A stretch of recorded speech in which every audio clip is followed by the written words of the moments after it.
어제도 하루 종일 강조했는데 나라는 존재감을 찾고 거기 머문다는 게 어떤 의미인가 되게 중요한 의미가 있다. 그래서 현상계를 초월하시려면 내가 존재한다는 것을 느끼는 연습을 계속 하셔야 돼요. 근본적으로. 그래서 늘 내가 존재한다는 거 알면서 살아가시면 확철대오라고 합니다. 그 알면서 살아간다는 게 단순한 게 아니라는 거예요. 가지고 있는 의미가. 자기의 중심을 늘 내가 나라는 존재감. 여러분의 존재감이 뭐 순수한 존재감, 어제 제가 뭐 무국, 나라는 존재감, 태극 이렇게 말씀드렸지만 일단 나라는 존재감이 태극이 무극이에요. 같은 건데 아무튼 작용을 하면 태극이고 작용에 더 본체가 되는 걸 무극이라고 해서 이 자리는 사실 하나입니다. 하나의 두 모습이에요. 나라는 존재감. 그래서 이 불교에서는 여기를 아레아식이라고 하는 거예요. 아레아식 하면 그 안에 무국, 태극 다 들어있는 거예요. 그래서 그 아레아식이 8식인데 아레아식, 나라는 존재감이 사실은 8식이고 9식이에요. 나라는 존재감이 우주를 경영할 때 8식, 그 자체는 9식. 그러면 10식까지 얘기하는 분은 뭐냐면 이건 무국을 얘기하는 거예요. 아레아식의 가장 본체. 아레아식의 본체, 아레아식의 이런 존재감. 이것도 일종의 작용이거든요. 그게 이 우주를 굴릴 때는, 그걸 경영할 때는, 인과를 경영할 때는 8식이라고 합니다. 그래서 8식설, 9식설, 10식설까지 있는 게 10식은 청정한 아레아식의 가장 근원적인 본체. 9식은 청정한데 나라는 존재감, 순수한 존재감이라면 나라는 존재감 상태. 거기서 온 우주를 굴리면 8식이라고 불러서 요게 우리 동양식으로 말하면 우주의 근원인 무극, 우주의 뿌리인 태극, 우주를 경영할 때는 황극 그런 겁니다.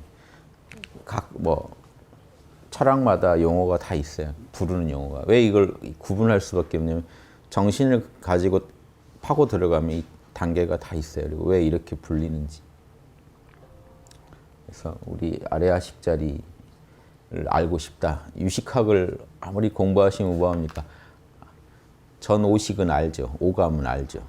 6식 따지고 있는 나는 알죠. 7식 에고요. 나의 에고의식. 이 내 마음에서 일어나는 생각, 감정, 오감은 각계로 보면 다 파편적인 건데 이걸 내 거라고 묶어주는 의식이 무의식에서 작동해야 돼요. 그럼 그게 7식. 그런데 그건 에고는 이미 개체의식이죠. 개체의식 너머에 우주적 보편의식이 있어요. 그게 8식입니다. 이 8식이 우리 업보를 다 관리해줘요. 업보 관리를 하다 보면 오염되는 맛이 있죠. 아레아식이 오염되는 건 아닌데 아레아식이 내 업보에 관여하고 있는 측면에서는 8식이고요. 오염돼 있다고 해서. 그 자체는 오염되는 건 아닙니다. 근데 현상계에 오염돼 있는 모습을 띠고 있죠. 그래서 오염돼 있는 게 있으면 8식, 오염된 부분이 전혀 없는 아레아식의 그냥 그 자체를 말하면 9식. 보통 여기까지 얘기를 많이 해요. 9식설까지를. 아니면 8식으로 해결하는 입장은 8식의 청정한 모습이다라고만 하지 9식을 따로 얘기 안 하고 9식설 주장하는 학파는 유식학 공부하는 학파 중에서도 9식까지 얘기하고 10식까지는 얘기를 잘 안 하죠. 근데 간혹 10식까지 얘기하시는 분들도 있죠. 그래서 제가 일부러 10식도 쓰는 거예요. 왜냐하면 무국을 설명하는 데 좋아서. 이양이 있는 말이고 10식을 얘기하시는 분들이. 제가 그때 누구지? 청화스님 같은 분도 10식까지 얘기하시죠. 직접 저도 찾아가서 그 살법 하시는데 한 2번 찾아갔던 것 같아요. 마침 제가 군대에 있고 집이 광주라 주말에 광주를 가는데 그때 곡성이었나요? 거기 성륜사인가? 거기서 계시면서 설법 하신다길래 그 당시에 제가 저 군대에 있을 때니까 20대 한 중후반인데 우리나라에 좀 도인들이 있으면 다 찾아가 보자 해서 지금 이제 학당 스탭들이죠. 그때 학당 원년 멤버들이죠. 스탭도 아니고 스탭은 학당 이후에 오신 분들이 또 많이 스탭하고 계시니까 학당 세우기 전이니까 그때는 그 저희끼리 같이 공부하던 멤버들끼리 틈나면 찾아가 보자 이런 원을 세워서 그때 대잉 스님 쪽도 가보고 청화 스님 쪽도 가보고 또 다른 스님은 뭐 이렇게 설법하는 어디 장 있으면 거기라도 가보려고 하고 다 돌아가셨어요. 근데 아무튼 그때 우리가 좀 그래도 저분들이 뭘 아시는 것 같다 해서 그때 이제 어린 마음에 이제 찾아다니고 했던 그분들. 아무튼 그분들한테 들은 얘기들도 제 공부에 다 도움이 됐으니까 철옹 스님 뵙지 못하고 테이프로만 제가 그분 테이프 있는 거 있으면 다 듣고 저는 이게 덕후라 아무튼 이런데 뭐 도움되는 자료 있다 그러면 어떻게든 찾아서 제가 외울 정도로 봐요. 보고 제 거로 소화하고 버리지 그냥 이렇게. 뭐냐면 어떤 한 사람이 생을 걸고 연구한 결과들이잖아요. 그럼 그게 실감나게 와닿을 때까지는 공부를 해야 돼요. 남이 생을 걸고 공부하는 게 장난이 아니잖아요. 제가 이제 저 말씀을 온전히 소화하고 있는가 하는 기분이 드는지 이렇게 제가 늘 체크하면서 열심히 봤어요. 그때 제가 진주에서 장계로 있을 때라 서울까지 올라오는데 대여섯 시간 걸려요. 내려가도 요즘은 빨라졌는데 그때는 오래 걸려요. 대여섯 시간 동안이면 제 가방에는 스님들 카세트 테이프가 가득 있죠. 계속 듣는 거예요. 그럼 주말마다 서울을 제가 왔다 갔다 했거든요.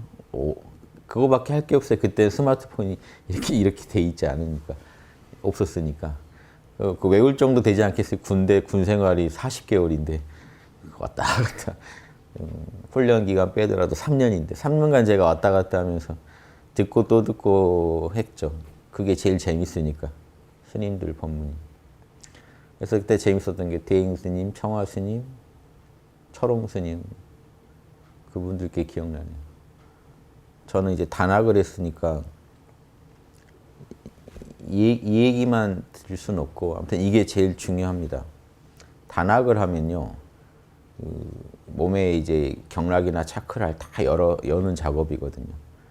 호흡을 제가 한 2분 하라고 권해드린 건 2분 정도 호흡이면 축기량이면 에너지 축적량이면 그런 걸 다 뚫고 할 수 있어요. 뚫을 수가 있어요. 스스로. 그래서 뚫어놓고 이 상중하단전 딱 맞춰놓고 경락 다 돌려놓고 제대로 돌아가는지 다 깨어서 알아차리면서 있으면 그 자체가 이제 그 명상이죠. 명상이면서 거기서 그 작업을 깨어서 진행해야 되고 거기에 된 채로 깨어 있으면 또 그냥 견성한 거랑 맛이 또 다릅니다. 그걸 해야만 얻을 수 있는 그게 또 있어요. 그래서 두 개를 같이 말씀드리는 거고 그런데 아무튼 이게 근원이긴 해요. 참나를 모르면 호흡 공부를 해도 잘못 돌아갑니다. 다 잘못됩니다. 나를 모르고 공부한다는 건 내 안에 있는 무극, 태극, 환극을 모르고 공부한다는 게 말이 됩니다. 그래서 이 참나를 모르는데 무극, 태극, 환극을 어떻게 알며 현상계에서 이 환극이라는 건 경영자거든요. 무극은 순수한 존재란 얘기고 태극은 창조성입니다.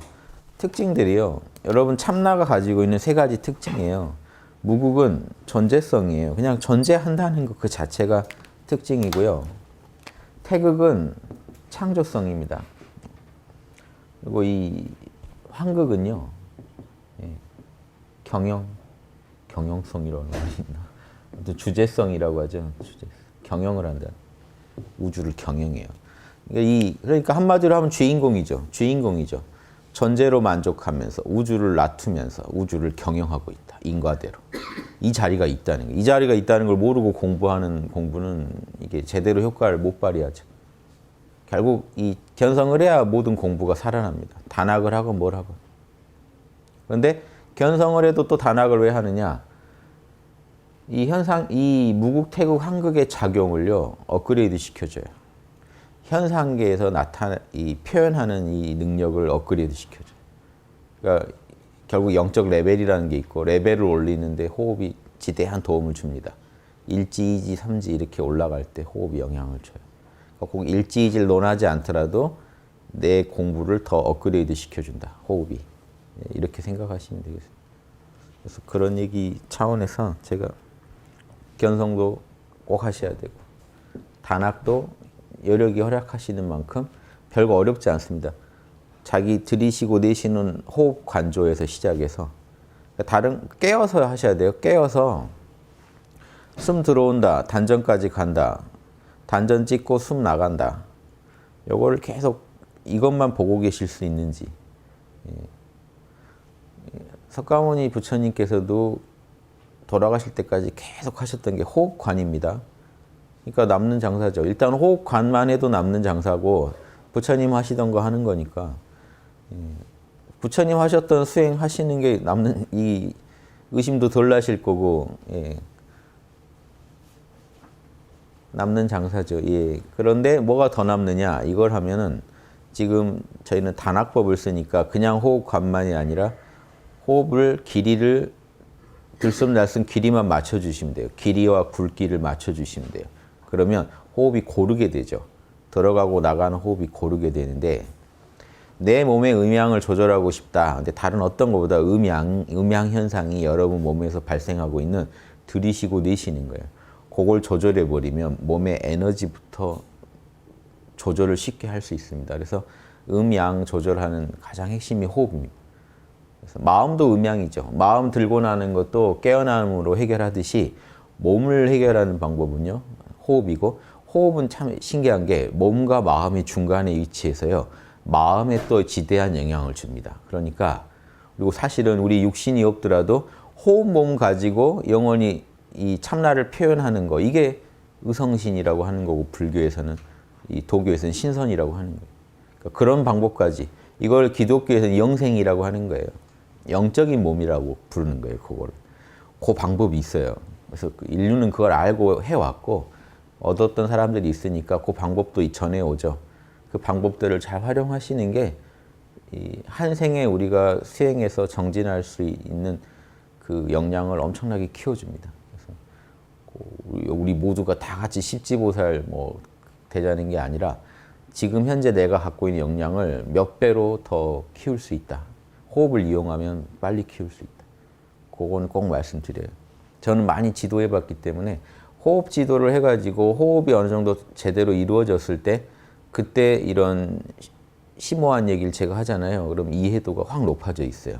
신기하잖아요. 호흡이 더 길어진 건데 쉽게 말하면 천부경 같은 어려운 얘기를 해도 더 이해해요. 그러니까 이거 분명히 참나의 작용에 영향을 줍니다. 호흡, 에너지는. 그래서 에너지는 또 별도로 이런 공부가 있다. 그것만 아시고 제가 오늘 좀 사전 설명 좀 살짝 드린 거예요. 미라레빠 신만송이라고 미라레빠 글은 제가 아무튼 예전에 공부할 때도 많이 봤어요. 아무튼 저는 뭐 어떤 웬만한 경전을 다 많이 봤어요. 왜냐하면 물어볼 데가 없으니까 저는 계속 수행을 하고 단학을 하다가 보면 막 죽을 때 같을 때도 있어요. 몸이 진짜 막 날아갈 것 같은 때도 있는데 그래도 설마 하늘이 날 죽이겠냐 하고 버티면서 가면 가긴 가는데 궁금하잖아요. 난 지금 제대로 가고 있는 거. 그럼 이거를 물어볼 데가 없으니까 결국 경전들을 갖다가 도교 경전이건 이런 밀교 관련된 미라레빠는 밀교의 또 대가죠. 그러니까 이런 걸 아는 양반들 글을 계속 보는 거죠. 그러면서 필요한 정보를 얻는 게 제가 했던 작업이에요. 아무튼 아까 이 얘기 들어가기 전에 호흡은 들숨날숨 조절이 제일 중요합니다. 길게 하려고 하지 마시고 2초면 2초, 2초, 3초면 3초, 3초. 그냥 시계 똑딱 시계 갖다 놓고 하시면 돼요. 그 소리 들으면서 했어요, 저는. 나중에 이제 너무 예민해지면 자려고 누워도 딱 그 시계 소리를 귀신같이 들으면서 똑딱똑딱을 하고 있어요. 자다가 중간에 깨도 하고 있어요. 또 2초, 2초 이렇게 만약에 하고 한다면 아침에 일어나도 또 하고 있어요. 그런 식으로 해야 돼요.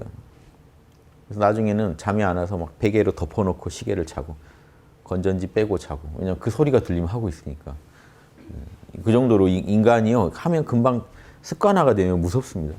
누구나 다 그 능력이 있어요. 몰입을 안 해서 그렇지 몰입하면 그런 현상이 일어나게 돼 있어요. 뇌가 딱 거기에 최적화돼 버립니다. 그 작업을 하는데 여러분이 노력 안 해도 쉽게 이루어져요. 육바람 일지보살이 뭐냐면 육바람이라 하는데 그렇게 최적화를 시켜놓으면 정확히 알고 그 정도 정확히 바로바로 자동으로 할 수 있는 능력치를 기르면 뭐 일지보살. 바로바로 깨어나서 늘 참나와 함께 나라는 존재가 함께 살아갈 수 있으면 일주보살. 이렇게 다 레벨이 있는 게요. 얼마나 그게 최적화되어 있냐는 거예요. 자기 이 몸과 마음에. 그러니까 그 호흡도 이렇게 몸에 호흡이 최적화돼야 됩니다. 그래서 들숨날숨만 잘 맞추시는 게 제일 먼저고, 가끔씩 여러분들은 좀 이런 거는 건강에도 좋아서 권해드리고 싶은 게, 지금 한번 해보실래요? 모른다 하시고 눈 감고 하셔도 됩니다. 모른다 하시고 왼쪽 팔부터 해볼까요? 왼쪽 팔 한번 느껴보실래요? 왼쪽 팔. 왼쪽 팔에 어떤 느낌이 있죠? 육체적인 팔이 있다고 생각하지 마시고요. 팔에서 오는 느낌을 느끼시는 거예요. 그냥 그 촉감들을. 왼쪽 팔 어깨부터 쭉 내려가 볼게요. 어깨. 뭔가 느껴지시죠? 그 느낌들을 그냥 느끼세요. 깨어서. 알아차리시는 겁니다. 발꿈치 쪽, 그리고 손목, 손가락 하나하나요. 엄지부터 하나하나 느껴보세요. 압박감이건 뭔가 흐르는 느낌이건 있죠. 뭔가 진동하는 느낌들이 있죠. 그 느낌만 느끼시는 겁니다.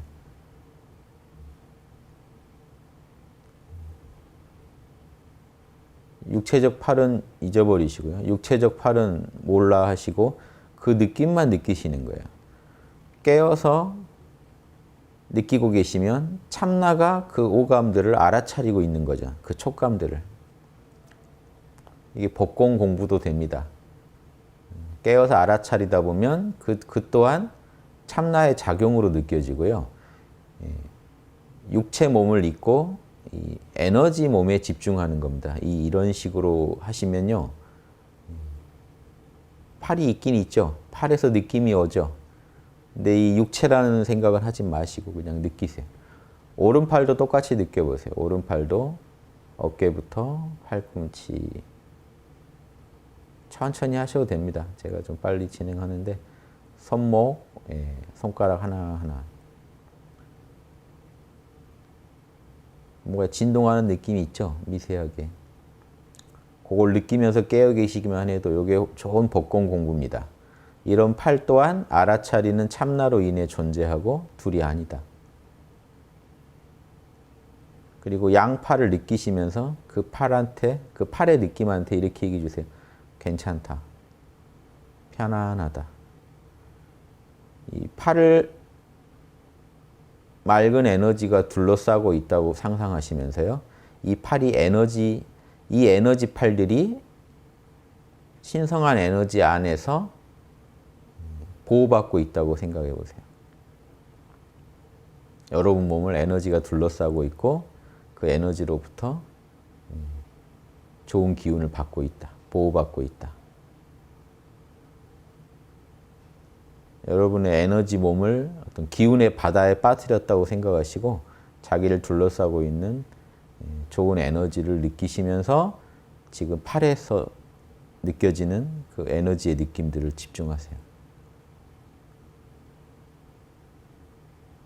점점 나아지고 있고 회복되고 편안하고 건강하다라고 이렇게 깨어서 느끼고 계시면 여러분 지금 깨어있는 상태에 들어가시게 됩니다. 잡념 없이 그냥 알아차리고 계시면요. 여러분 깨어있는 상태거든요.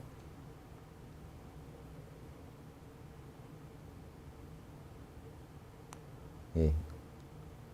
지금 눈 감고 육체도 모르겠다 하고 이 팔의 느낌만 느끼실 수 있겠습니까? 몸을 다 이렇게 하시면 돼요. 다리까지. 시간 관계상 여기까지만 할 텐데 몸에 엄청 좋습니다. 경락이 뚫려요. 이렇게 하고 있으면 경락들이 살아나요.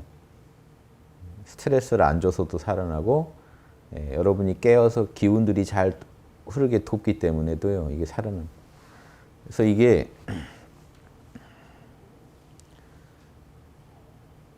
절에서 호리병 안에 있는 새를 꺼내라 그러면은 그게 아무개야 하면 네 하면은 거기 깨고 나온 거거든요. 거기 참나 나왔네. 근데 그건 참나만 갖고 얘기하는 거고 도가에서는요, 호리병을 깨고 나오는 방법이 달라요. 에너지체를 육체 밖으로 끄집어내는 방식의 수련을 해야 되거든요. 더 실질적인 게 있죠. 그러니까 이때도 방법은 똑같아요.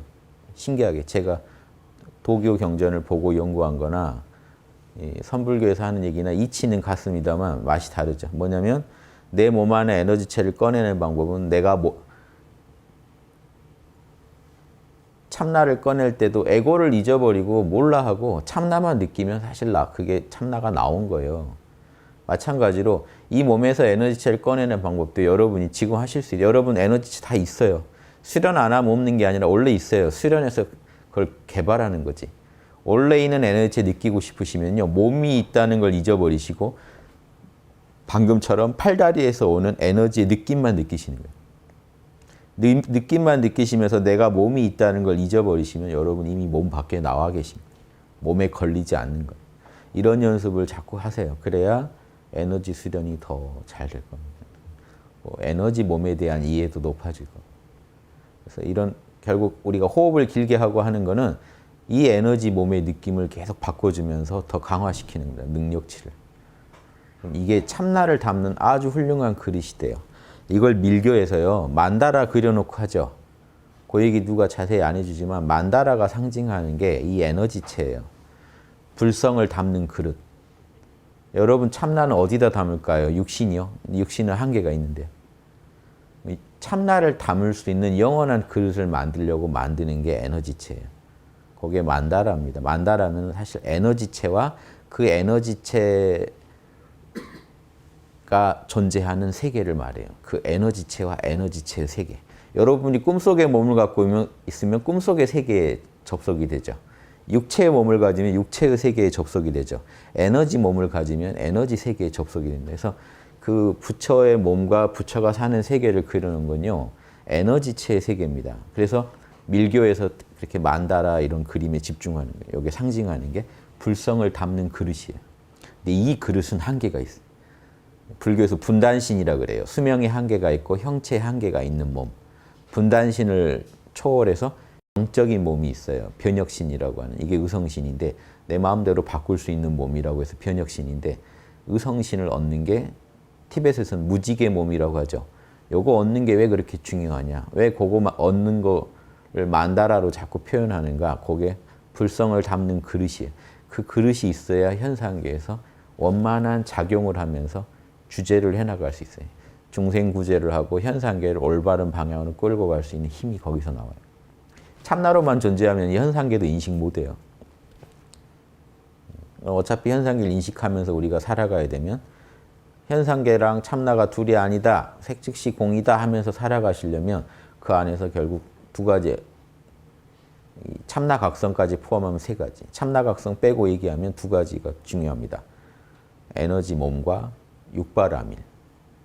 현상계를 경영하시려면 일단 내 몸이 있어야 경영이, 내 참나를 반영할 수 있는 몸 갖추는 게 에너지체 공부고 육바라밀은 참나, 그 몸만 갖고 있으면 뭐합니까? 뭐 어떻게 살 건데요? 참나를 어떻게 표현할 건데요? 그 몸을 통해 육바라밀로 표현하는 거예요. 이런 공부가 원만해지시는 게 이게 종교를 초월해서 가장 이상적인 공부예요. 저 공부의 레벨들을 일지, 이지 표현하는 겁니다. 그러니까 일지, 이지 화엄경 제 강의 들으시면 일지 때 갖춰야 할 에너지체 수준들을 제가 다 얘기해놨어요. 이지보살은 요 정도의 에너지체를 갖춰야 됩니다. 삼지보살에서 하는 걸 다 하려면 요 정도 에너지체가 있어요. 근데 에너지체만 다 끄면 그러면 일지냐? 아니에요. 몸만 갖췄지 육바라밀을 못하죠. 제대로 못 깨어있죠. 그러면 그 레벨을 못 먹습니다. 그거는 시험 과목이 3개인데 한 과목만 100점 맞고 나머지 과목들 꽈락 나온 거랑 똑같아서 그 레벨이 못 됩니다. 제가 봤을 때 이건 원만한, 그 각 과목들의 원만한 조화. 그래서 예전에 미라레빠란 분도 조금이라도 읽어드릴게요. 미라레빠란 분도 이 공부를, 에너지체 공부를 제대로 하신 분이에요. 이분은 자기 몸을 다 만드신 분이에요. 제가 보면. 다만 제가 아쉬운 건 이분은 맡은 그 생의 역할이 그렇겠지만 산에서 못 산에서 옷 벗고 계속 에너지체 개발만 하시고 그걸 공으로 녹여내시고 근데 그 육바라밀은 장담할 수가 없으니까 실제로 이 현상계에서 격이 없이 육바라밀 하라는 말씀보다는 이분은 산에 들어가서 계속 고행하라는 말씀 많이 하셨기 때문에 제가 육바라밀에서는 흔쾌히 인정을 못 해드리고 다만 에너지 수행에 있어서는 분명히 답을 얻으신 분이라는 건 확실하니까 제가 이분 글을 많이 인용해서 말씀드립니다. 신기한 게 이분 기록들이 이렇게 많이 전해오는 게 신기해요. 미라레빠 전기도 있지만 신만송이라는 이야기가 전해오는데 여기에는 미라레빠가 노래로 도를 표현한 그런 내용들이 많아요. 그래서 좀 좋은 게 많으니까 조금 읽어드릴게요. 나는 마르빠 스승이 마르빠인데 마르빠 스승의 은총으로 모든 존재들과 일체의 현상이 마음의 표현임을 이미 깨달았다. 미라레빠 깨달으신 것도 결국 법공이에요. 법공인데 그러면 학당에서도 법공을 깨쳐야 일주보살이 된다고 하는데 그럼 이분이 일주보살이냐? 그게 아니라 이분은 일주보살에서 깨치는 법공은요. 지금 내 눈앞에 펼쳐진 생각, 감정, 오감이 참나의 작용이라는 걸 아는 정도고 이분이 말하는 법공은 자기가 진짜 에너지체를 다 개발해봐서 에너지체를 가지고 지수화풍입니다. 에너지체는 뭐로 이루어졌습니까? 지수화풍의 에너지요. 동양식으로 말하면 오행의 에너지. 오행의 에너지를 자기가 뭉쳤다 흩어졌다 하게 할 수 있다는 얘기죠. 그 정도 해놓고 법공을 얘기하는 겁니다. 그러니까 지금 법공의 차원은 다르다. 하지만 결국 같은 법공이다. 결국은 일체 생각, 감정, 오감의 세계가 참나의 작용이라는 것을 더 명확히 알 뿐이지 법공은 법공이죠. 이걸 난 깨달았다. 한마음은 투명한 깨달음의 공성이다. 여러분, 나라는 존재감을 좀 이렇게 표현하신 거예요. 투명한 깨달음의 공성이라는 말은요, 번역을 이렇게 하는 게 더 좋을 거예요. 투명한 그 알아차리는 공성이다. 공이 알아차리고 있다는 거예요. 아무것도 없는 게 아니라 나라는 존재감 상태가 그거죠. 텅 비어 있죠. 생각, 감정, 오감을 초월해 있고 시공도 여기는 인식이 안 되는데 알아차리고는 있어요. 이거를 티벳식으로 투명한 깨달음의 공성이다. 이렇게 멋지게 표현해 주신 거예요.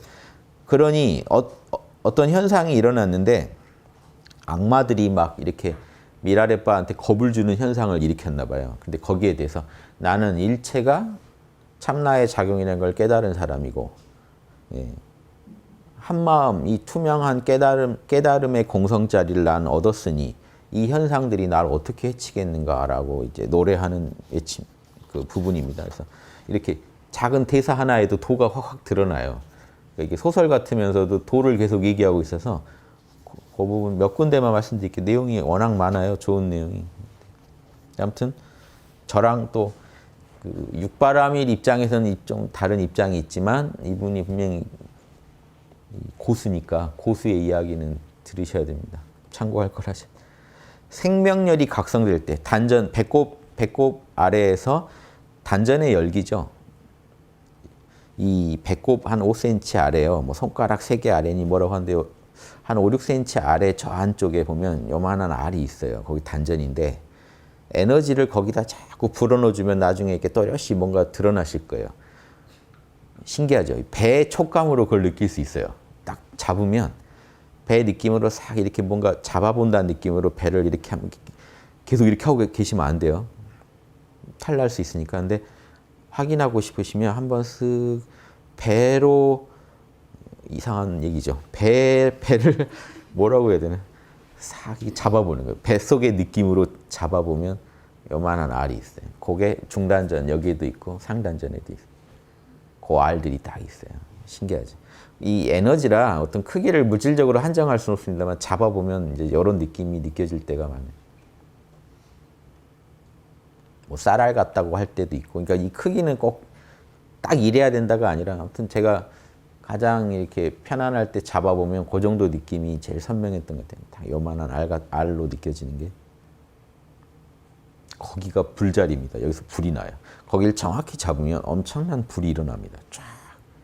화상이 있는 거 아니야 싶을 정도로 타오를 수도 있어요. 잘 조절해야 되는데 확 안에서 불이 일어나요.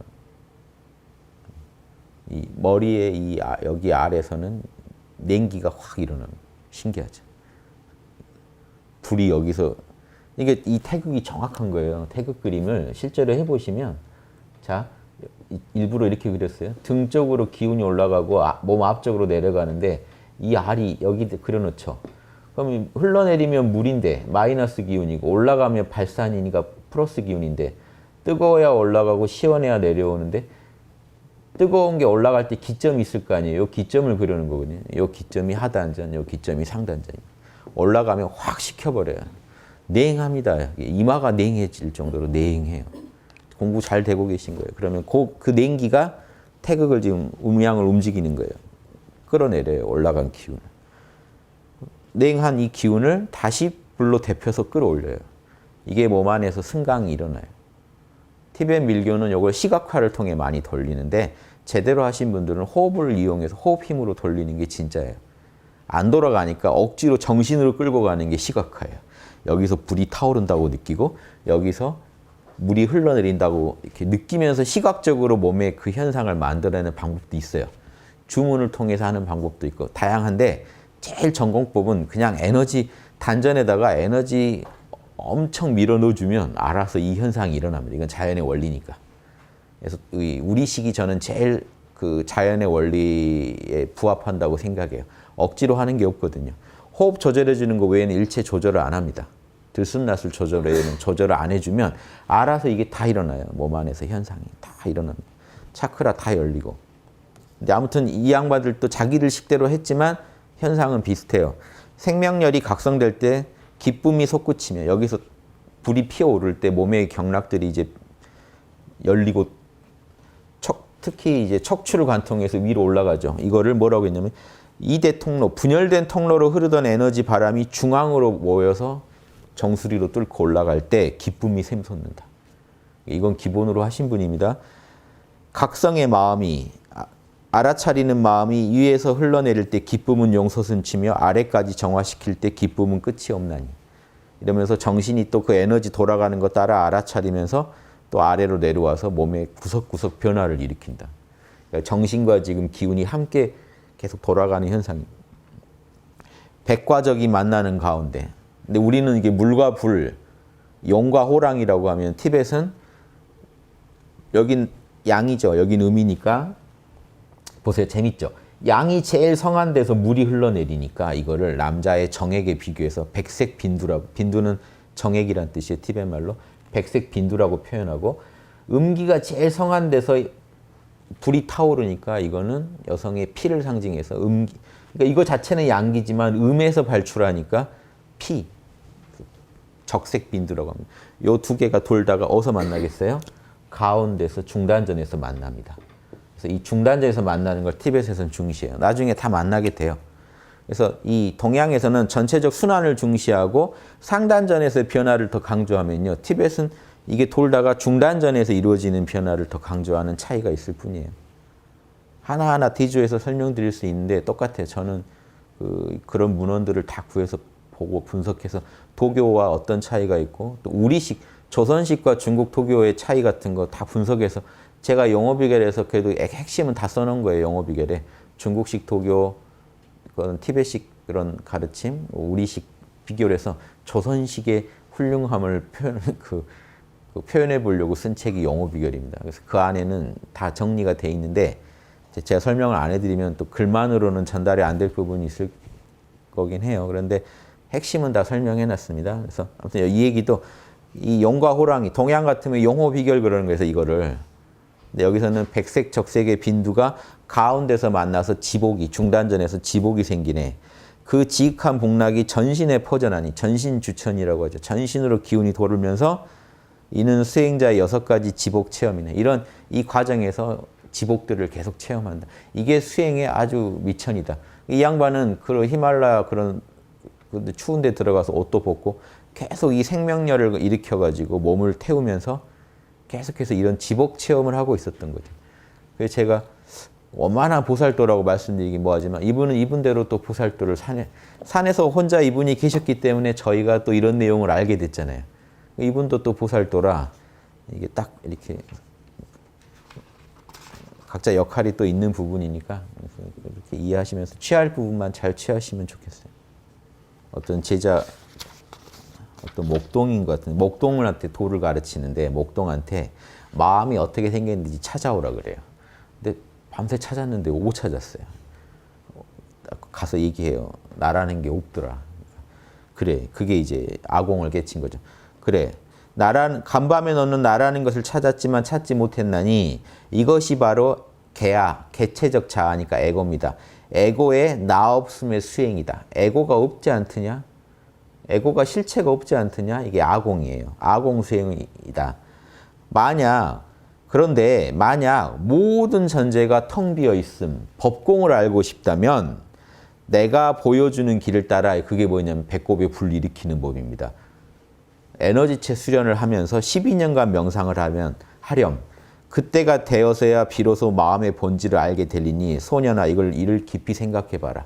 그러니까 견성한 사람도 12년, 이 양반이 그러니까 너 아공을 깨쳤다 해도 12년 제대로 내 밑에서 공부해야 법공을 알게 될 것이다. 왜 그럼 여긴 법공이 이렇게 어렵냐? 에너지체를 다 닦은 뒤에 말하는 법공이에요.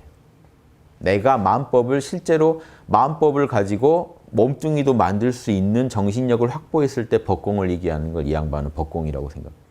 그 전에 마음법이 그냥 참나의 작용이라는 걸 인식하는 차원에서 내가 경영은 못하고 인식하는 차원에서만 얘기하는 그 법공은 일주보살 정도의 법공이고 이 양반이 말한 법공은 오지보살 정도의 법공입니다.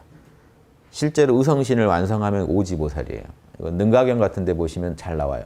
삼지에서 오지보살이 만드는 의성신이 1차 의성신이고 그 뒤에 팔지보살 의성신, 10지 넘어 불지의 의성신은 이미 이건 몸이 중요한 게 아니에요. 그 영적 레벨이 중요한 거지. 그러니까 몸 갖추는 거는 오지보살이면 끝납니다. 그래서 제가 볼 때 미라레빠 이 양반은 이분은 한 그 경지쯤 가시지 않았나 추측이 돼요.